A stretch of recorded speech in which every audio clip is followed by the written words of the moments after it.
Hi everyone, my name is Nidhi Bhatnagar and I welcome you all at this channel. तो आज की video में हम क्या सीखेंगे? देखो, आज हम करने वाले हैं क्लास 6 की साइंस की बुक से, जो कि एनसीईआरटी की किताब है। चैप्टर नंबर 15, एयर अराउंड अस, यानी कि हवा जो हमारे आसपास है, पूरी तरह से हम उससे एक्चुअली घिरे हुए हैं हवा से। तो वही हम इस चैप्टर में पढ़ने वाले हैं। तो चलो विदाउट डिले हम अपनी वीडियो को शुरू करते हैं। We have learned in chapter 9, भाई हमने चैप्टर 9 में जो है ये सीखा है that all living things require air, कि सभी जो भी लिविंग थिंग्स हैं सभी को हवा की ज़रूरत होती है, सभी को रिक्वायरमेंट होती है एयर की। But have you ever seen air, कभी आपने हवा को देखा है? You might not have seen air, ये बहुत संभव है कि भाई ऑब्वियसली आपने हवा को तो नहीं देखा होता, but surely you must have felt its presence in so many ways, लेकिन आपने पक्का उसकी प्रेजेंस को महसूस तो किया होगा बहुत सारे तरीक़ों से। जैसे कई बार हम देखते हैं कि कपड़े हिल रहे हैं जो बाहर सूख रहे हैं, तो हमें पता चल जाता है ना हवा चल रही है। इवन आप जो है अपनी बॉडी पर भी फील कर पाते हो हवा को। आप कोई चीज़, पेड़ों के पत्ते हिल रहे हैं तो हमें पता चल जाता है कि भाई हवा चल रही है। तो इस तरह से मैनी वेज़, बहुत सारे तरीक़ों से हम उसे, उसकी प्रेजेंस को महसूस कर लेते हैं कि हवा इस समय चल रही है या नहीं चल रही है। You notice it when the leaves of the trees rustle or the clothes hanging on the and the clothes hanging on the clotheslines. ठीक है, अब क्या होता है, देखो ये वही वाली बात करें कि जब पत्तियां हिलती हैं, ठीक है, तो भी हमें पता चलता है हवा चल रही है। या फिर कपड़े जो है अभी जो उस पर रस्सी पे कपड़े लटके हुए हैं, अगर वो हिल रहे हैं तो भी हमें पता चल जाता है कि भी हवा चल रही है। Pages of an open book begin flirting, जब कई बार क्या होता है कि हमारी किताब खुली हुई है और हवा तेज़ चलती है तो हमारे कागज़ एकदम उड़ने लगते हैं, फ्लटरिंग करने लगते हैं, ठीक है, तो उससे भी हमें पता चल जाता है हवा चल रही है। When the fan is switched on, जब देखो फ़ैन स्विच ऑन होता है तो क्या होता है, आपकी बुक अगर खुली है तो उसके पेज उड़ते हैं, तो इसका मतलब फ़ैन चल रहा है, यानी कि उससे हवा आ रही है, ठीक है। तो the moving air makes it possible for you to fly और काइट, जब हवा नेचुरल हवा जब चल रही होती है, मूविंग एयर होती है, ठीक है, तब आप क्या है, तब आपके लिए पॉसिबल होता है कि आप क्या कर सको भाई, आप पतंग जो है वो उड़ा सको। Do you remember activity 3 in the chapter 5, क्या तुमको याद है एक्टिविटी 3 जो हमने की थी चैप्टर 5 में, in which you separated the sand and sawdust by winnowing, है ना। विनोइंग का प्रोसेस तो सभी ने पढ़ा होगा आप लोगों ने भी, कि विनोइंग के प्रोसेस में क्या करते हैं भाई, जो जैसे विनोइंग के प्रोसेस में गेहूं वाला भी एग्जाम्पल आपने पढ़ा होगा कि गेहूं होता है और हस्क होता है, तो ऊपर की तरफ छाछ टाइप जिसे बोलते हैं, एक लेडी हाथ में लेके खड़ी जाती है, मान लो ये लेडी है, ये हाथ में लेके खड़ी है, तो जब हवा चलती है तो क्या होता है, जो साफ साफ बनाते चलो इसे, है ना, मान लो ये हमारी कोई लेडी है, तो इन्होंने हाथ में इस तरह से कोई सूप सा ले रखा है, ऊपर इसमें गेहूं है। अब ये हवा से क्या करेंगी, इसको थोड़ा नीचे डालेंगी, थोड़ी ऊंची जगह पे खड़ी होंगी, तो क्या होगा, जो भारी वाली चीज़ है वो यहाँ गिरेगी, यानी कि गेहूं, और हस्क जो हल्का होगा वो उड़ जाएगा। तो हवा चलती है तभी तो ये एक्टिविटी पॉसिबल होती है। Winnowing is more effective in moving air, winnowing बहुत इफेक्टिव होती है जब नेचुरली हवा चल रही होती है, मूविंग एयर होती है। यू मे हैव नोटिस्ड, तुमने नोटिस किया हो सकता है, दैट ड्यूरिंग स्टॉर्म्स, जब तूफान आते हैं ना, the wind blows at a very high speed, तब जो विंड है वो ब्लो करती है बहुत ज़्यादा हाई स्पीड पर। It may even uproot trees, ये पेड़ भी उखाड़ देती है, अपरूट कर देती है, एंड ब्लो ऑफ कर देती है रूफ टॉप्स को भी, जो छतें होती हैं कई बार, है ना, कच्चे मकानों की कह सकते हैं, वो तो हवा में तेज़ तूफानों में उड़ जाती हैं। Have you ever played with a फिरकी, कभी आपने फिरकी जो होती है इस तरह की फिरकी वगैरह से आप कभी खेले हो? डिफरेंट टाइप्स ऑफ फिरकियाँ होती हैं, देखो ये जब हवा चलती है ना तो ये ऐसे राउंड राउंड राउंड राउंड ऐसे घूमने लग जाती हैं, ठीक है। आओ एक्टिविटी 1 देखते हैं। तो लेट अस मेक अ फिरकी ऑफ योर ओन, चलो हम अपनी फिरकी खुद से बनाते हैं। Following are the instructions shown in the figure 15.2, तो कुछ जैसे कि आपने 15.2 फिगर में भी ऊपर देखा, तो इस तरह से वो कह रहे हैं कि चलो फिरकी बनाते हैं। वैसे होल्ड द स्टिक, एक स्टिक जो लकड़ी है ऐसे इसको पकड़िए, ऑफ द फिरकी and place it in different directions, उसको डिफरेंट डायरेक्शंस में लेके जाइए, ठीक है। अच्छा, अपनी फिरकी बनाओ जैसे कि इंस्ट्रक्शन दी हुई है आपको, वो कह रहे हैं, और उसके बाद क्या करो, उसकी स्टिक को आप अपने हाथ में पकड़ो और डिफरेंट डायरेक्शंस में उसको लेके जाओ ओपन एरिया में, मतलब खुली जगह पे। फिर क्या होगा, देखो ये देखो ये उड़ने लगेगी ऐसे, ठीक है। तो क्या होगा, मूव इट अ लिटिल, अब उसको थोड़ा सा इधर उधर हिलाओ, बैक एंड फोर्थ करो, थोड़ा आगे पीछे करो और ऑब्जर्व करो, ध्यान से देखो व्हाट हैपन्स कि क्या होता है। डज द फिरकी रोटेट, क्या रोटेट कर रही है, क्या वो घूम रही है, और व्हाट मेक्स अ फिरकी रोटेट, अगर वो घूम रही है तो वो किसकी वजह से घूम रही है, वो क्या चीज़ है जिसकी वजह से फिरकी घूम पा रही है, वो है मूविंग एयर, है ना, चलती हुई हवा जिसकी वजह से वो घूम पा रही है। Isn't it, yes it is, like moving air की वजह से ही वो फिरकी घूम पाती है। Have you seen a weathercock, कभी आपने वेदर कॉक देखी है, ठीक है, ये देखो ये रही, it shows the direction in which the air is moving. तो ये वेदर कॉक क्या होती है, इसको याद कर लेना, इंपॉर्टेंट लाइन आ जाती है यहाँ से कि ये ना डायरेक्शन को शो करती है कि किस डायरेक्शन में जो है वो हवा जो है वो चल रही है, ठीक है, एट दैट प्लेस जहाँ पर ये लगी हुई है। अब आइए ये 15.1 एक्टिविटी देखते हैं। क्लोज योर फिस्ट, अपनी जो मुट्ठी है उसको बंद कीजिए। What do you have it, अब आपकी मुट्ठी में क्या है, नथिंग, कुछ भी नहीं है, तो try the following activity to find out. चलो एक्टिविटी करते हैं, पता लगाने के लिए मुट्ठी में क्या है भाई। Take an empty open bottle, आप एक खाली बोतल लीजिए। इज़ इट रियली एम्प्टी, क्या वो वाकई में खाली बोतल जो आपने ली है वो खाली है, ये उसमें हवा होगी बच्चे। और does it have something inside, या फिर उसके अंदर कुछ है, ठीक है, वो बोल रहे हैं कि आपने खाली बोतल लेनी है और आप देखो कि क्या वो सच में खाली है। टर्न इट, उसको थोड़ा घुमाओ, अपसाइड डाउन करो, ऊपर से उल्टा करो। इज समथिंग इनसाइड नाउ, यानी कि उस बोतल को आपको क्या करना है भाई, उल्टा सीधा करके देख लेना है कि भाई इसके अंदर कुछ है तो नहीं, ठीक है। आगे देखते हैं, ये देखो अब इसको पानी में डालेंगे, देखो एक्टिविटी क्या है, इसको बोतल को ना पानी में डालेंगे तो ये बोतल ऊपर की तरफ धक्का मारेगी, ये पानी के अंदर नहीं जा रही है, क्यों, क्योंकि बोतल के अंदर हवा है, और जब हम इसे थोड़ा सा टेढ़ा कर देते हैं तो हवा के निकलने का स्पेस होता है, तब इसमें पानी भरने लग जाता है क्योंकि हवा निकल गई, ठीक है। तो वो चीज़ वो आपको एक्टिविटी में बताएंगे, इस एक्सपेरिमेंट में वो आपको ये करवाएंगे। Now dip the open mouth of the bottle into the bucket, अब आपको क्या करना है, आपने जो खाली बोतल ली है उसको क्या करना है, उसके पानी के अंदर उसको डुबोना है, बकेट के अंदर डालना है जो कि फिल्ड विद वाटर है बकेट, ठीक है, as shown in figure 15.4। Observe करो द बॉटल को ध्यान से देखिए। Does water enter the bottle, तो क्या पानी जो है वो बॉटल के अंदर घुस जाएगा। Now tilt the bottle slightly, देखो पहली बार जब हम करेंगे क्योंकि उसके अंदर हवा है तो वो पानी उसके अंदर नहीं भर पाएगा, वो उसको जाने नहीं देगा और ऊपर की तरफ धक्का मारेगा। लेकिन क्या होता है, डज अब नेक्स्ट टाइम अब जब हम करेंगे उसको थोड़ा टिल्ट करके, ठीक है, जब हम उसको थोड़ा सा टिल्ट करेंगे तो do you see bubbles coming out of the bottle, हाँ जी, बबल्स निकलने लगेंगे क्योंकि हवा बाहर निकल रही होगी, और जब हवा बाहर निकलेगी तो वो पानी में बबल्स बनाएगी। और हेयर एनी बबली साउंड, और आपको बबली साउंड सुनाई देगी, येस, क्योंकि जब बबल्स निकलेंगे तो आपको क्या है, बबली साउंड भी सुनाई देगी। कैन यू नाउ गेस, क्या आप गेस कर सकते हो what was in the bottle, कि भाई बॉटल में क्या था, तो बॉटल में थी air. Yes you are right, it is air, कि उसके अंदर एयर थी। That was present in the bottle, तो बॉटल में हवा प्रेजेंट थी। The bottle was not empty at all, bottle बिल्कुल भी खाली नहीं थी। In fact it was filled completely with air, बल्कि ये तो पूरी तरह से हवा से भरी हुई थी। Even when U turn it upside down, जब आप इसे टर्न करते हो ना, उल्टा करते हो, तब भी उसके अंदर हवा होती है। And that is why you notice that the water does not enter the bottle, और क्योंकि उसके अंदर हवा थी इसीलिए वो पानी उसके अंदर भर नहीं पा रहा था। और बोतल क्या कर रही थी, when it is pushed in an inverted position as there was no space for air to escape, क्योंकि देखो जब हमने नॉर्मली इस तरह से, ये देखो बोतल को जब हमने इसके अंदर डाला तो कोई जगह तो थी नहीं कि हवा बाहर आ जाए, या तो सब जगह पानी पानी था, तो हवा बाहर नहीं आ पा रही थी, इसलिए हमारे को हाथ पे ऐसे पीछे की तरफ ये एक धक्का सा मारेगी बोतल और ऊपर को आने की कोशिश करेगी। लेकिन जब हमने इसे टेढ़ा किया तो हल्की सी एक जगह बन गई बाहर निकलने की, हवा को, है ना, टेढ़ा होकर हल्की सी जगह बनती है जिससे हवा बाहर निकल जाती है, और यहाँ पर बबल्स बन जाते हैं, बबलिंग साउंड भी आपको सुनाई देती है, ठीक है। बेसिकली वो यही प्रूव कर रहे हैं कि हवा तो हर जगह है, ठीक है। सो क्या हो रहा है यहाँ पर, this activity shows that the air occupies a space, तो पहला चीज़ तो ये हो गई कि एक्टिविटी में ये शो कर रही है कि देखो एक तो हवा हर जगह, दूसरा हवा जो है वो स्पेस लेती है। अगर बोतल में हवा ने स्पेस नहीं लिया होता तो फिर तो बोतल में पानी एकदम से भर जाना चाहिए था, लेकिन क्योंकि हवा ने वो जगह ले रखी है इसलिए पानी उसके अंदर नहीं जा पा रहा है। It fills all the space in the bottle, ये भर रखा था इसने पूरी तरह से स्पेस बोतल के अंदर। और is it present everywhere around us, क्या हवा हर जगह प्रेजेंट है हमारे आसपास।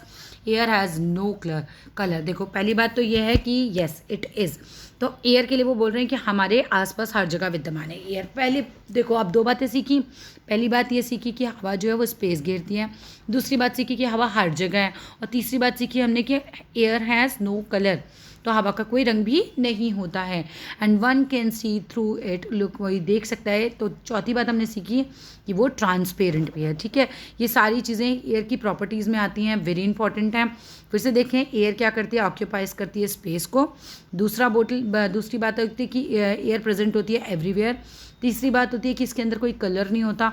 और चौथी बात होती है कि भाई ये ट्रांसपेरेंट होती है। नेक्स्ट आइए, our earth is surrounded by a thin layer of air. जो हमारी अर्थ है, जो हमारी धरती है, वो थिन मतलब पतली सी लेयर से एयर की घिरी हुई है। सब जगह मतलब हवा ही हवा है। This layer extends up to many kilometres above the surface of the earth. और ये पूरी तरह से कई कई किलोमीटर्स तक हवा जो है वो फैली हुई है। और इस फैली हुई हवा को हम क्या कहते हैं पूरे अर्थ पे जो है कि हमारा एटमॉस्फेयर है। ठीक है, क्या क्या हो रहा है बच्चे, फिर से समझो कि हमारी अर्थ जो है वो पूरी तरह से एयर की एक थिन लेयर से घिरी हुई है। देखो ये हमारी अर्थ है और यहाँ पर पूरी तरह से हवा ही हवा है। तो ये हमारा एटमॉस्फेयर है जो हमारे अर्थ को प्रोटेक्ट करता है बहुत ज़्यादा, किससे, सन की किरणों वगैरह से। ठीक है, बचा के रखता है। तो अभी आगे पढ़ेंगे इसके बारे में। As we move higher in the atmosphere, जैसे जैसे हम एटमॉस्फेयर में आगे हायर ऊपर साइड जाते हैं, the air gets rarer, air कम होती जाएगी। ठीक है, रेयरर होती जाएगी। रेयरर बोली तो लाइक उसकी स्पेस जो है कम हो जाएगा। ठीक है, दूर दूर हो जाएगा, अणु जो होते हैं ना उसके, वो दूर दूर हो जाएंगे। चलो आगे देखते हैं भाई। Now you can think mountaineers क्यों कैरी करते हैं ऑक्सीजन सिलेंडर्स को, क्योंकि जब वो ऊपर चढ़ते हैं ना, तो क्योंकि एयर रेयरर होती जा रही है तो उनको प्रॉब्लम होती है ऊपर जाके सांस लेने में। ठीक है,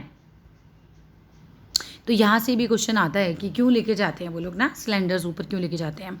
अब आइए, what is air made up of. तो ये हवा जिसके बारे में हम इतनी बातें कर रहे हैं, ये किस चीज़ से मिलकर बनी होती है। Until the 18th century, 18th century तक क्या होता था कि लोग जो होते थे वो सोचते थे, people thought that the air was just one substance, कि हवा मतलब कोई एक ही सब्सटेंस है। कौन सी सेंचुरी तक सोचते थे, 18वीं सेंचुरी तक लोग क्या सोचते थे, क्या हवा बस कोई एक सब्सटेंस है। लेकिन एक्सपेरिमेंट्स ने क्या किया, प्रूव कर दिया that it is really not so. ऐसा नहीं है कि कोई वन सब्सटेंस है। ठीक है, एक्सपेरिमेंट ने शो कर दिया कि कोई वन सब्सटेंस नहीं है। Air is a mixture of many gases, ये फिलअप आता है बच्चों। ठीक है, air is a mixture of many gases, यानी कि हवा में है बहुत सारी different different gases. What kind of mixture is it, ये किस तरह का मिक्सचर होता है। So let us find out about some of the major components of air. तो चलो पता लगाते हैं भाई मेजर कंपोनेंट्स क्या हैं एयर के, वन बाय वन हम इनको समझेंगे। तो वाटर वेपर, सबसे पहली बात हम करते हैं वाटर वेपर, पानी की जो भाप होती है। So we have learned earlier, हमने ये सीखा पहले कि that air contains water vapour, है ना। तो हवा में क्या होता है भाई, वाटर वेपर होता है। पत्तियों वगैरह से पानी है ना भाप बन के उड़ता है, नदियों से उड़ता है, समुद्र से, हम लोग इवन जो सांस छोड़ते हैं बाहर उसमें भी वाटर वेपर होता है। तो हवा में ये सब कुछ मिक्स हो जाता है। तो वी हैव लर्नड अर्लियर, हमने पहले सीखा है that air contains water vapour. तो वी ऑल्सो सो, हमने क्या देखा, that when air comes in contact with the cool surface, कि जब हवा किसी ठंडे सरफेस के संपर्क में आती है, इट कंडेंसेस, तो वो क्या हो जाती है, कंडेंस हो जाती है। And drops of water appear होने लगते हैं ऑन द कूल्ड सरफेस, है ना। कुछ ठंडे सरफेस पर आपको ड्रॉप्स दिखने लगते हैं। अब चलो इस बात को समझो। सर्दियों में आपने कभी कभी क्या देखा होगा कि सुबह आप उठते हो तो क्या होता है, आपके कांच पे, है ना, क्या होता है, कांच पे कुछ पानी की बूंदे वगैरह होती हैं, उससे कनेक्ट भी आप कर सकते हो इस चीज़ को। ठीक है, the presence of water vapour in the air is important for the water cycle in nature. और ये प्रेजेंस जो है ना वाटर वेपर की, ये बड़ी इंपॉर्टेंट होती है वाटर साइकिल के लिए। क्या होता है, ये नदी समुद्र वगैरह हैं, भाप बन के पानी ऊपर जाएगा, फिर बादल हैं ऊपर, पानी क्या होगा ऊपर जाके कंडेंस हो जाएगा, जम जाएगा। ठीक है, उसके बाद क्या होगा, फिर वो क्या होगा, जब बहुत बादल भर जाते हैं तो क्या होता है, वो वापस से नीचे आ जाता है। तो अगर वेपर ऊपर नहीं जाती तो पानी बारिश बन के वापस नीचे कैसे आता, तो वाटर साइकिल भी नहीं पॉसिबल थी।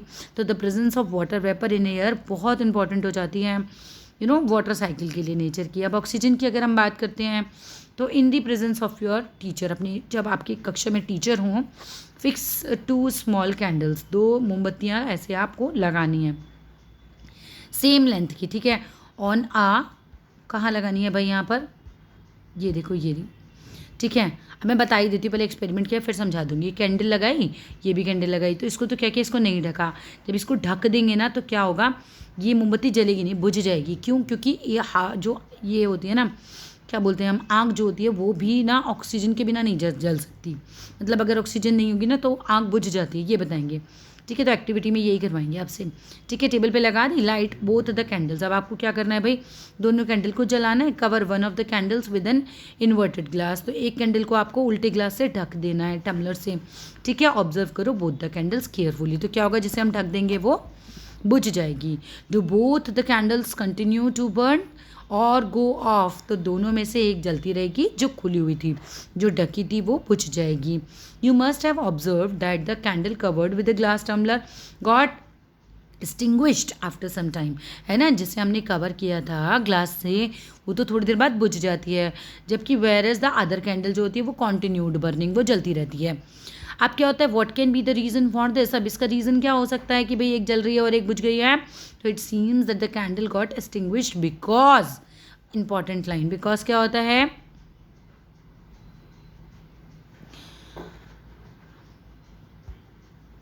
आ जाओ जी, because component inside of the glass tumbler which supports burning, क्या होता है वो बहुत ही लिमिटेड है ना, ग्लास टम्बलर के अंदर जो भी एयर है जिसकी वजह से वो जल पाती है वो तो बड़ा लिमिटेड था, तो वो ज़्यादा देर चला नहीं, तो most of the component is use हो जाता है जैसे ही बर्निंग कैंडल्स के उसमें संपर्क में आता है। However the other candle is getting continued supply to air, जो कि कॉन्टिन्यूड सप्लाई है इस वाली कैंडल को, जो ढकी नहीं है उसको तो एयर बराबर मिल रही है, लेकिन जो ग्लास से ढक दिया उसको क्या हुआ, एक टाइम के बाद एयर मिलनी बंद हो गई, तो ये तो बुझ गई, लेकिन ये जलती रही क्योंकि इसको सप्लाई एयर की मिलती जा रही है। This component of air which supports burning is known oxygen. ठीक है, तो एक और बात हमें पता चली कि आग जलाने के लिए भी ऑक्सीजन की ज़रूरत होती है। ठीक है, आग जलाने के लिए भी ऑक्सीजन की ज़रूरत होती है, उसके सपोर्ट के बिना आग जल नहीं सकती। अब आइए नाइट्रोजन की अगर हम बात करते हैं, तो एयर में क्या है, वाटर वेपर है, एयर में और क्या है, ऑक्सीजन है। अब नाइट्रोजन की बात करते हैं। In activity 3 did you observe, क्या आप तुमने एक्टिविटी 3 में ऑब्जर्व किया that air is still present in the glass bottle even after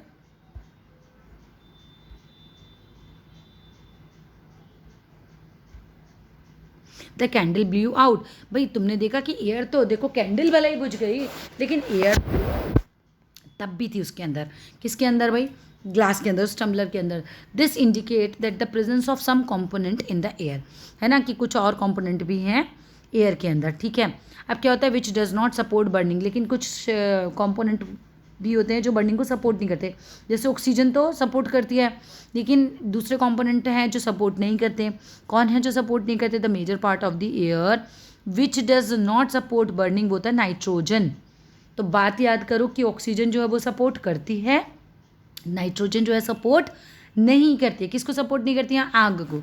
ठीक है, चलो आगे आते हैं। तो नाइट्रोजन भी हो गई, तो वाटर वेपर हो गया, ऑक्सीजन हो गया, नाइट्रोजन हो गया।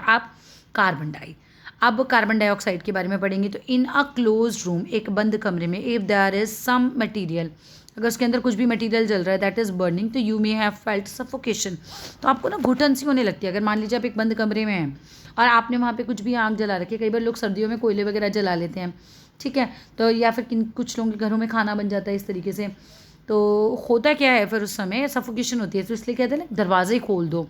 तो this is due to the excess of carbon dioxide. तो कमरे में हो क्या रहा होता है, जब आप कुछ भी जला रहे हो, बर्निंग हो रही है, तो उसमें कार्बन डाइऑक्साइड गैस निकलने लगती है। अब वो कार्बन डाइऑक्साइड गैस जब एक्सेस में हो जाती है ना, तो होती है दिक्कत, होती है सफोकेशन। तो दैट मे बी एक्यूमिलेटिंग मतलब इकट्ठा होना इन अ रूम, तो वो इकट्ठी होने लगती है जब carbon dioxide, as the burning continues, जैसे बर्निंग कंटिन्यू होती रहेगी तो कार्बन डाइऑक्साइड भी इकट्ठी होती रहेगी। Carbon dioxide makes up a small component of air around us, तो छोटा एक कॉम्पोनेंट जो है वो कार्बन डाइऑक्साइड का भी होता है एयर में। प्लांट्स एंड एनिमल कंज्यूम करते हैं ऑक्सीजन को, है ना, सबको पता है। किस लिए यूज़ करते हैं ऑक्सीजन का, रेस्पिरेशन, सांस लेने के लिए। तो प्लांट्स को और एनिमल्स को वो कंज्यूम करते हैं क्या चीज़, ऑक्सीजन, ठीक है, रेस्पिरेशन के लिए। और प्रोड्यूस क्या करते हैं भाई, carbon dioxide. Plant and animal matter also consumes oxygen, है ना। प्लांट एंड एनिमल मैटर जो भी होते हैं वो कंज्यूम करते हैं ऑक्सीजन को ऑन बर्निंग, जलने पर, एंड प्रोड्यूस करते हैं मेनली कार्बन डाइऑक्साइड। आप किसी प्लांट को जला दीजिए, आप किसी भी एनिमल को जलाइए, तो क्या होगा, उनको भी उस जलने के लिए ऑक्सीजन की ज़रूरत पड़ेगी। ठीक है, ऑक्सीजन चाहिए ना ऑन बर्निंग। और क्या प्रोड्यूस करेंगे जब जलेंगे, तो फिर carbon dioxide gas and a few other gases भी। ठीक है, कार्बन डाइऑक्साइड गैस भी प्रोड्यूस करेंगे और कुछ और गैसेस भी। इट इज़ एडवाइजेबल, ये सलाह देने योग्य बात है कि not to burn dry leaves. भाई क्या सलाह दी जाती है कि जो पत्तियाँ होती हैं सूखी हुई, उनको नहीं जलाना चाहिए and discarded remains on the crop. ठीक है, और क्या करना चाहिए, discarded remains of the crop, उनको भी नहीं जलाना चाहिए। यानी कि हमें ड्राई लीव्स नहीं जलानी है, हमको जो क्रॉप होते हैं बेकार जो होती है जो, उसको भी जलाना नहीं है, क्योंकि अगर आप जलाएंगे तो क्या होगा, विच पॉल्यूट अवर सराउंडिंग। तो अगर ये आपने जलाई ड्राई पत्तियाँ, तो या फिर कोई भी क्रॉप वगैरह लोग किसान जलाते हैं ना, पराली जलाना वगैरह जिसे कहते हैं, तो उससे क्या होता है कि भाई पूरा पॉल्यूट हो जाता है हमारा इन्वायरमेंट। ठीक है, तो वो जलाना नहीं है, उसको मिन्योर वगैरह बनाने में आप यूज़ कर सकते हैं। डस्ट एंड स्मोक, ये भी होता है एयर के अंदर। तो द बर्निंग ऑफ फ्यूल, जो भी ईंधन आप जला रहे हो, चाहे वो आप पेट्रोल जला रहे हो, चाहे आप डीजल जला रहे हो या आप कोयला जला रहे हो, ये सब प्रोड्यूस करते हैं स्मोक, धुएं को, है ना। रोड पे कितना धुआं रहता है, तो smoke contains a few gases. Smoke में क्या होता है, कुछ गैसेस होती हैं और फाइन डस्ट पार्टिकल्स भी होते हैं, छोटे छोटे जो हैं धूल के कण भी होते हैं। एंड इज़ ऑफन हार्मफुल, और सबको पता है कि भाई ये कैसे होंगे, ये होते हैं बहुत ही हार्मफुल, बहुत नुकसानदायक। And that is why you see long chimneys होती हैं फैक्ट्रीज़ में, क्योंकि जितनी ऊंची ऊंची चिमनियाँ होंगी ना, तो क्या होगा, नीचे जो पब्लिक रह रही है उसको उतना कम हार्म होगा, लेकिन देखो ऊपर तो फिर पॉल्यूशन फैल रहा है। ये तो नहीं कह सकते कि हम पॉल्यूशन को रोक सकते हैं इस तरह से, बट ये कि बस नीचे नहीं होता वो उतना पॉल्यूशन इतना ज़्यादा इससे। ठीक है, तो एडवाइजेबल होता है भाई इनको जो होता है चिमनीज़ वगैरह इतनी ऊंची ऊंची लगाना। So this takes a harmful smoke and the gases away from our noses, है ना। जब इतनी ऊंची ऊंची चिमनियाँ होंगी तो क्या होगा, जो धुआं होगा बहुत दूर पर आकाश में जाएगा, तो हमारी नाक से तो एटलीस्ट दूर रहता है, but brings it closer to the birds flying up in the sky. लेकिन किनके पास चला जाता है, जो बर्ड्स ऊपर आसमान में जो हैं उड़ रही होती है ना, उनके पास चला जाता है ये धुआं। Dust particles are always present in air, सबको पता है कि डस्ट पार्टिकल्स तो हवा में हमेशा ही प्रेजेंट होते हैं। फाइंड अ सनी रूम, एक धूप वाला कमरा देखिए आप इन योर स्कूल, अपने स्कूल में या होम में किसी भी कमरे में जाइए जहाँ पर धूप आ रही हो। अच्छा, क्लोज ऑल द डोर, सब दरवाजे बंद करने हैं, एंड विंडोज़ भी, और विथ कर्टेन्स पुल्ड डाउन, है ना, पर्दे भी डालने हैं। टू मेक द, ये देखो एक होल में से निकलेगा, आप क्या दिखाएंगे मैं बता देती हूँ। इस एक्टिविटी में भी देखो रोशनी आएगी, रोशनी की किरण यहाँ आएगी, तो आपको इसमें छोटे छोटे छोटे छोटे ऐसे डॉट डॉट डॉट डॉट दिखाई देंगे। ठीक है, ये धूल के कारण होते हैं। ठीक है, यही बताएंगे आपको इसमें। ठीक है, डार्क रूम में, नाउ ओपन द डोर और अ विंडो फेसिंग द सन। आप पहले आपने सब में अंधेरा किया और आपने ओपन कर दिया डोर, या फिर जस्ट अ लिटिल, थोड़ा सा खोल दिया, in such a way that it allows sunlight to enter, कि भाई कुछ किरण जो है वो अंदर आ सके, सनलाइट अंदर आ सके रूम में थ्रू अ स्टिल्ट। ठीक है, अब क्या होता है, look carefully at the incoming beam of sunlight. आपने देखना है कि जो सनलाइट की इनकमिंग बीम है, वो बीम ऑफ लाइट मतलब ऐसे किरण जैसे हम बोल सकते हैं, वो अंदर आ रही है, उसको देखना है। Do you see some tiny shining particles moving in the beam of sunlight, क्या आप देख सकते हो छोटे छोटे शाइनिंग चमकते हुए पार्टिकल्स को, है ना, वो बीम ऑफ सनलाइट में। व्हाट आर दीज पार्टिकल्स, तो ये पार्टिकल्स आखिर हैं क्या। So during winters you might have observed similar beam of sunlight, winter के टाइम पे भी आप ऐसे सिमिलर बीम ऑफ सनलाइट देखते हो। Filter through a trees in which dust particles appear होते हैं टू डेंस मेरिली अराउंड। ठीक है, ये क्या शो करता है कि भाई एयर ऑल्सो कंटेन करती है डस्ट पार्टिकल्स को। वाटर वेपर पढ़ा हमने, कार्बन डाइऑक्साइड पढ़ा हमने, नाइट्रोजन पढ़ा हमने, अदर गैसेस देखी हमने, और अभी हमने क्या पढ़ लिया ये कि भाई डस्ट पार्टिकल्स भी होते हैं। तो the presence of dust particles in air worry करते हैं, मतलब टाइम टू टाइम के भी ज़्यादा होते हैं डस्ट पार्टिकल, तो कभी कम होते हैं, और फ्रॉम प्लेस टू प्लेस, किसी जगह पर कम होते हैं और किसी जगह पर ज़्यादा होते हैं। वी इनहेल एयर, हम क्या करते हैं, हवा को इनहेल करते हैं ना, अंदर लेते हैं। When we breathe through our nostrils, जब हम सांस लेते हैं अपनी नाक से, तो fine hair and mucus, mucus क्या होता है, आपकी नाक में जो चिपचिपा पदार्थ होता है ना, कई बार बच्चों को देखो उंगली से निकालते भी हैं, गंदे लगते हैं ना, वो म्यूकस होता है, वो चिपचिपा पदार्थ। वो क्या होता है, जब पतले बाल होते हैं ना आपके, और ये जो म्यूकस होता है ये हमारे नाक के अंदर प्रेजेंट होता है। ठीक है, इनसाइड द नोज़ होता है। अब ये होता क्यों है, इससे क्या होगा, जब धूल अंदर जाएगी ना, तो ये बाल और ये चिपचिपा पदार्थ ना धूल को अंदर नहीं जाने देगा और रोक लेगा, इसीलिए काला काला मैला पदार्थ जो है वो आपकी नाक से कई बार जब आप साफ़ करते हो वो निकलने लगता है। बूजो इज़ आस्किंग यू, वो जो आपसे पूछना था है, why do you think the policeman in figure 15.8 is wearing a mask. भाई देखो मास्क क्यों पहन रहा है, क्योंकि डस्ट पार्टिकल्स उसकी अंदर ना आ जाए, है ना, उसकी सांस में ना जाए इस तरह से। अब इधर आ जाते हैं वापस अपनी, देखो ये दिखा रखा है ना, तो इसने पहन रखा है इसीलिए, क्योंकि यहाँ पर बहुत ज़्यादा डस्ट पार्टिकल्स होंगे, धूल गंदगी होगी, वरना वो उसकी नाक में चली जाएगी। तो policeman is regulating traffic at a crowded crossing, often wear करते हैं एक मास्क को। अच्छा, प्रिवेंट करता है ये म्यूकस और ये जो हेयर होते हैं, प्रिवेंट किस चीज़ को करते हैं भाई? प्रिवेंट करते हैं डस्ट पार्टिकल्स को, धूल के कणों को, from getting into the respiratory system, आपके रेस्पिरेटरी सिस्टम में जाने से रोकते हैं ये। Do you recall being scolded by your parents when you breathe through your mouth? कई बार आपके माता पिता आपको ना डांट देते हैं कि मुंह से सांस मत लेना, क्यों? क्योंकि साफ सांस नहीं जाएगी, फिर अंदर क्या होगा, डस्ट पार्टिकल्स भी चले जाएंगे, क्योंकि मुंह में म्यूकस थोड़ी होता है नाक की तरह या गहरी, मतलब स्ट्रक्चर थोड़ी होता है, अंदर बाल थोड़ी होते हैं मुंह के कि वो उसको पकड़ के ट्रैप करके रोक दें बाहर ही, है ना। इसलिए मुंह से सांस नहीं लेनी चाहिए, फ्रेश एयर नहीं जाती फिर अंदर, नहीं तो अंदर क्या आ जाएगा, डस्ट वाली हवा ही चली जाएगी फिर। If you do that, harmful dust particles जो हैं वो भी एंटर हो जाते हैं आपकी बॉडी में अगर आप मुंह से सांस लेते हो तो। वी मे कंक्लूड, इस तरह से हमने कंक्लूजन निकाला, then that air contain some gases, water vapour, dust particles. ठीक है, गैसेस हो गई ना, nitrogen, carbon dioxide, oxygen. The gases in the air are mainly nitrogen, oxygen और small amount of carbon dioxide भी होता है, एंड मेनी अदर गैसेस भी होती हैं। हाउएवर फिर भी देयर मे बी सम बाद में पढ़ेंगे, पहले एक बार ये लाइन पढ़ लेते हैं। पहेली वॉन्ट्स टू नो, पहेली जानना चाहती है, why the transparent glass of Windows if not wiped off regularly appear hazy? तो धुंधले क्यों दिखने लगते हैं? अगर हम कांच के ट्रांसपेरेंट खिड़की के ग्लास वगैरह को, विंडोज़ वगैरह को नहीं वाइप ऑफ करेंगे, नहीं सफाई करेंगे, तो वो हेजी यानी कि धुंधले क्यों दिखने लगते हैं? डस्ट पार्टिकल्स सबमिट हो जाते होंगे ना, आके जमा हो जाते होंगे। ठीक है, Boojho wants to know why during an incident of fire, आग जब लग जाती है तो one is advisable to wrap a woollen blanket over a burning object. तो हम क्यों कंबल लपेट देते हैं किसी भी बर्निंग ऑब्जेक्ट पे? क्योंकि ऑक्सीजन कट ऑफ हो जाती है इससे, और अगर ऑक्सीजन कट ऑफ हो जाएगी उसकी बॉडी के पास तो ऑब्वियस सी बात है कि आग बुझ जाएगी। ठीक है, अब हम इस लाइन को कंटिन्यू कर लें अपनी। देयर में बी सम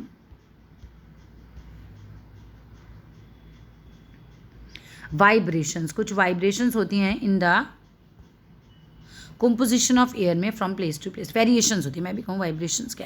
ठीक है, बहुत सारी वेरिएशंस होती हैं, मतलब अलग अलग, जैसे कहते हैं पहाड़ पे जाओ तो वहाँ पे पेड़ पौधे बहुत होते हैं, ठीक है, ट्रैफिक कम है, तो क्या होता है वहाँ की हवा साफ़ होती है, डस्ट पार्टिकल्स कम होते हैं, ऑक्सीजन ज़्यादा होती है, ठीक है, हार्मफुल गैसेस कम होती हैं। लेकिन अगर आप यहीं बात करो दिल्ली, मुंबई, अहमदाबाद, जहाँ ट्रैफिक बहुत ज़्यादा है तो एयर क्वालिटी डिफरेंट होती है।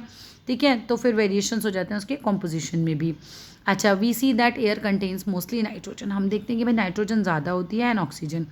In fact these two gases together 99% तो एयर में क्या ही होती हैं, 99% एयर में होती है ऑक्सीजन और नाइट्रोजन। मतलब अगर हवा 100% है तो नाइट्रोजन और ऑक्सीजन का 99% है मिलाकर, बाकी 1% में बाकी गैसेस होगी। The remaining 1% is constituted by carbon dioxide होती है, फ्यू अदर गैसेस भी होती है और वाटर वेपर भी होता है, तीनों को मिला दो 1% में।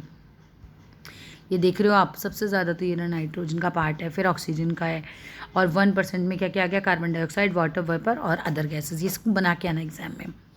ठीक है, अब आ जाओ एक्टिविटी 5 पे। चलो ये भी पढ़ लेते हैं, क्या है ये। How does oxygen become available to animals and plants living in water and soil?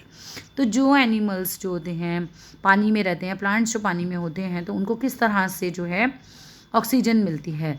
ठीक है, लिविंग इन वाटर जो भी है, फिर सॉइल में रहते हैं तो उनको कैसे मिलती है? तो देखो, पानी वाले को तो एक्वाटिक प्लांट्स और एनिमल्स का क्या है, तो आपस में एक्सचेंज कर लेते हैं। प्लांट्स क्या छोड़ रहे हैं, वो ऑक्सीजन छोड़ रहे हैं, तो एक्वाटिक एनिमल्स ने, है ना, यूज़ कर ली। एक्वाटिक एनिमल्स क्या छोड़ रहे हैं, कार्बन डाइऑक्साइड, तो ऑब्वियसली वो प्लांट्स ने यूज़ कर लिया अपना खाना बनाने के लिए, तो इस तरीके से काम इनका चल जाता है। अच्छा, अब आ जाइए, take some water in a glass, और मेटल कंटेनर आप ले सकते हो। हीट इट स्लोली, उसको थोड़ा गर्म करना है ऑन आ ट्राईपॉड पे, जो ट्राईपॉड स्टैंड होता है उस पर गर्म कर लो उसको। Well before the water begins to boil, ठीक है, जब तक आपको गर्म करना है, जब तक कि वो बॉयल करना शुरू ना कर दे। Look carefully at the inner surface, अब ज़रा अंदर के सरफेस की तरफ आपको ध्यान से देखना है। ये देखो, छोटे छोटे छोटे छोटे बबल्स आपको दिख रहे होंगे। ठीक है, अब क्या है कि वाटर कंटेनर कंटेन्स एयर, इस वजह से बबल्स बनने लगते हैं, है ना। अब किधर है, यहाँ पता है।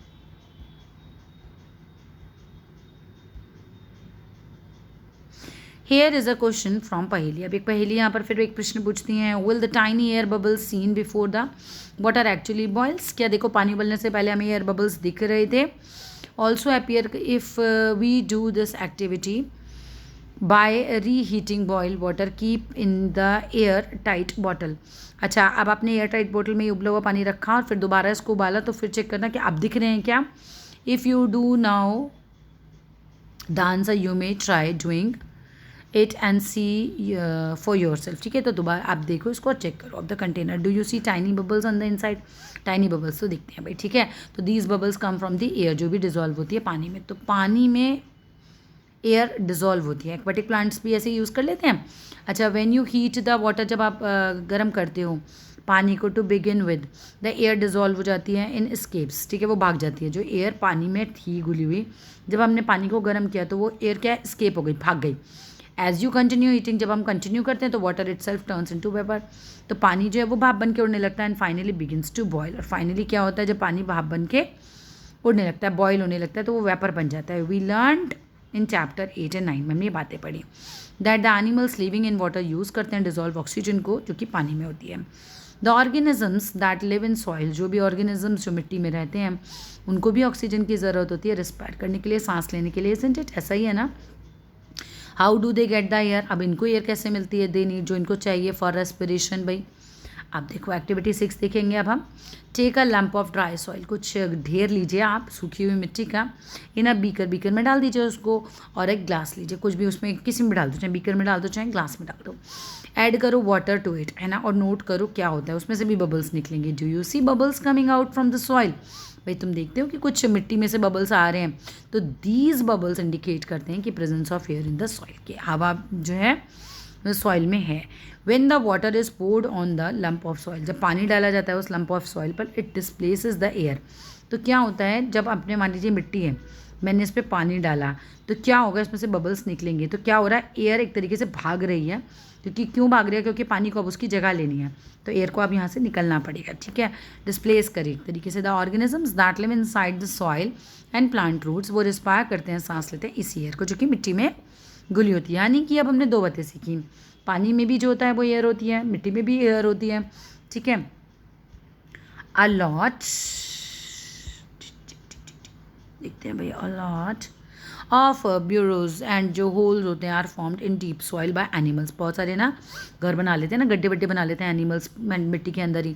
दीज ब्यूरोज जो होते हैं also make spaces available for air to move in and out. इन गड्ढों की वजह से भी हवा मिट्टी के अंदर आती जाती रहती है। हाउएवर, फिर भी व्हेन इट रेन्स हैविली, जब बहुत ज़्यादा रेन होती है तो वाटर फिलअप हो जाता है सारे स्पेसेस में, जो भी ऑक्यूपाइड होता है एयर के द्वारा, तो उनमें पानी भर जाता है। अब जब पानी भर गया इस सिचुएशन पे, तो क्या होगा, animals living in the soil have to come out for respiration. अब देखो बारिश हुई, बारिश हो रही है, ठीक है, अब इस मिट्टी में जो भी हवा थी वो बाहर निकल गई, तो हमें पानी ने उसकी जगह ले लिया। पानी ने जगह ले ली तो जो अंदर एनिमल्स रह रहे थे उनको अब सांस लेने के लिए दिक्कत होगी, क्योंकि हवा नहीं मिल रही, तो फिर वो लोग बाहर आने लगते हैं, है ना। So could this be the reason why earthworms come out of the soil? अब आप रीज़न समझ पाए क्या, ये रीज़न हो सकता है कि अर्थवॉर्म जो है ड्यूरिंग रेनी सीजन जो है, अभी रेनी सीजन जब होता है तो बाहर आ जाते हैं केंचुए। यस, यही रीज़न होता है। हैव यू एवर वंडर्ड, कभी आपने सोचा है, why all the oxygen of atmosphere does not get used up through a large number of organisms are consuming it? तो भाई क्या आपने कभी सोचा है कि जो ऑक्सीजन होती है एटमॉस्फेयर की does not get used up through a large number of organisms are consuming? क्यों ऐसा नहीं होता, कि ख़त्म क्यों नहीं होती? Who is refilling the oxygen in the atmosphere? कौन रिफिल कर रहा है भाई? प्लांट्स, है ना। अब भाई इतने सारे ऑर्गेनिजम्स हैं, सारे के सारे ऑक्सीजन ले रहे हैं, तो रिफिलिंग कौन कर रहा है? प्लांट्स कर रहे हैं। ठीक है, how is the oxygen in the atmosphere replicated? ठीक है, इन चैप्टर 7 में वी रेड अबाउट, हमने पढ़ा था फोटोसिंथेसिस के बारे में। तो इस प्रोसेस में क्या होता है, plants make their own food. तो फोटोसिंथेसिस में क्या होता था, जो प्लांट है अपना खाना खुद ही बनाते हैं, ना, सबको पता है भी फोटोसिंथेसिस में क्या होता है, प्लांट्स जो होते हैं ऑक्सीजन की, सनलाइट वगैरह की हेल्प से अपना खाना जो है वो खुद ही बना लेते हैं, make their own food and oxygen is produce. ठीक है, तो फोटोसिंथेसिस में ऑक्सीजन प्रोड्यूस होती है, प्लांट अपना खाना जब बनाते हैं तो ऑक्सीजन निकालते हैं, फिर वो प्लांट्स ऑल्सो कंज्यूम करते हैं ऑक्सीजन को for respiration. Very important point, क्योंकि किसी को, सबको यही पता होता है कि प्लांट्स जो है वो ऑक्सीजन छोड़ते हैं और कार्बन डाइऑक्साइड लेते हैं, लेकिन कुछ स्मॉल अमाउंट प्लांट ऑक्सीजन का भी लेते हैं, but they produce more of it. ठीक है, प्रोड्यूस ज़्यादा करते हैं, लेते बहुत कम है, देन दे कंज्यूम। ठीक है, तो प्रोड्यूस ज़्यादा करते हैं और ऑक्सीजन का यूज़ अपने लिए कम करते हैं। ठीक है, तो that is why we say that plants produced oxygen. आगे, इट इज़ ओबियस कि बहुत ही ओबियस है that animal can not live without plants, तो एनिमल्स भी प्लांट्स के बिना नहीं रह सकते। द बैलेंस ऑफ ऑक्सीजन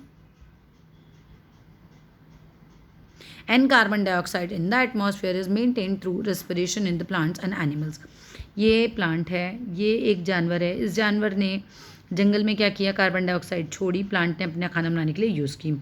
इस जंगल में ही इस प्लांट ने ऑक्सीजन छोड़ी जब इसने अपना खाना बनाया, और इस जानवर ने अपनी सांस लेने के लिए यूज़ कर ली।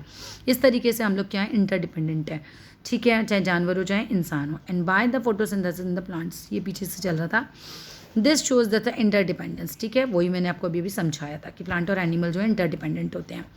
क्यों? क्योंकि प्लांट्स जो ऑक्सीजन छोड़ते हैं वो हम लोग या फिर जानवर जो होते हैं वो यूज़ करते हैं अपनी सांस लेने के लिए, और हम लोग जो ऑक्सीजन लेते नहीं, वो तो हम जो ऑक्सीजन लेते हैं हम प्लांट्स देते हैं, हम जो कार्बन डाइऑक्साइड छोड़ते हैं वो प्लांट अपना यूज़ करता है, वो भी तो हमारे बिना नहीं रह सकता। We can now appreciate how important air is for life on earth. तो इस तरीके से हम अप्रिशिएट कर सकते हैं भाई इस बात को कि वाकई में है ना, तो एयर जो है अर्थ पर बहुत ज़्यादा ज़रूरी है। Are there any other uses of air, क्या एयर के इसके अलावा कोई और यूज़ भी हैं हमारी सांस वांस लेने के अलावा? Have you heard about a wind mill, कभी तुमने किसी विंड मिल के बारे में सुना है? ये देखो इस तरह की विंड मिल होती है, ठीक है। The wind makes the wind mill rotate, तो विंड मिल कैसे रोटेट करती है, घूमती कैसे है, किसकी वजह से घूम पाती है भाई? जब हवा चलती है तो ये विंड मिल ज़ोर ज़ोर से घूमती है। The windmill is used to draw water from the tubewells, बहुत इंपॉर्टेंट है विंड मिल का यूज़। तो क्या करते हैं, ट्यूबवेल्स वगैरह जो होते हैं, ठीक है, उससे पानी को बाहर निकाला जाता है, ठीक है, ये उसके काफ़ी काम आती है, ठीक है। टू रन 4 फ्लोर मिल्स, और दूसरा काम क्या होता है, एक तो होता है ट्यूबवेल से पानी बाहर निकालना, और दूसरा काम क्या होता है भाई, आटा जो होता है, फ्लोर मिल जो होती है, आटे की मिल्स जो होती हैं उसमें भी ये यूज़ की जाती है।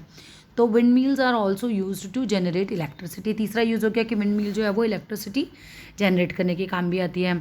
Air helps in the movement of sailing yachts, ठीक है, जहाज वगैरह जो होते हैं या फिर ग्लाइडर्स जो होते हैं, पैराशूट सबको पता है, और एरोप्लेन्स, ठीक है। एयर नहीं होगी तो ये चारों जो हैं वो उड़ भी नहीं सकते, ठीक है। और किसकी बात चल रही है भाई, बर्ड्स हो गए, बैट्स चमगादड़ हो गए, या फिर इंसेक्ट्स हो गए, ये भी तो फ्लाई कर पाते हैं due to the presence of air. नहीं हवा होगी तो ये भी फ्लाई नहीं कर सकते, ठीक है। Air helps in the dispersal of seeds, एक सीड जो होता है उसके डिस्पर्सल के लिए, या फिर पॉलन का जो फ्लावर्स में होते हैं वो इधर से उधर नहीं जाएंगे तो फिर क्या होगा, दूसरे फ्लावर्स नहीं उगेंगे एक तरीके से। तो डिस्पर्सल में बीजों का भी और फ्लावर्स का जो पॉलन होते हैं उनके डिस्पर्सल में भी हवा जो बहुत इंपॉर्टेंट रोल अदा करती है। Air plays an important role in water cycle, water cycle में भी एयर जो है वो काफ़ी ज़्यादा इंपॉर्टेंट रोल अपना अदा करती है ना, वाटर साइकिल जो हमारी चलती है।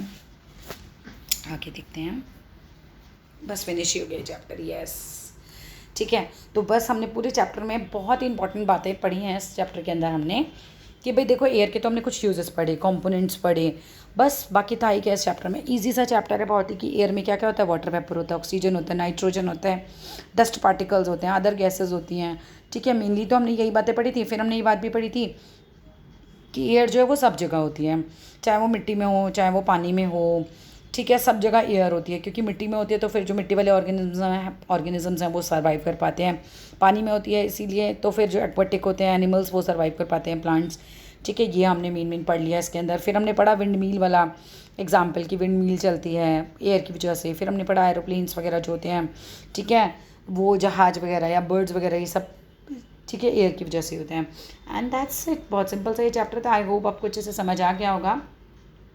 फिर भी कोई डाउट होता है, ठीक है, तो फिर मुझे कमेंट बॉक्स में ज़रूर बताइएगा, और वीडियो अच्छा लगे तो ज़रूर लाइक कीजिएगा, शेयर कीजिएगा, चैनल को सब्सक्राइब कीजिएगा, और जहाँ भी आपके व्हाट्सएप चैनल्स हैं, जो भी आपके फ्रेंड्स हैं, सबके साथ इन वीडियोज़ को शेयर करें।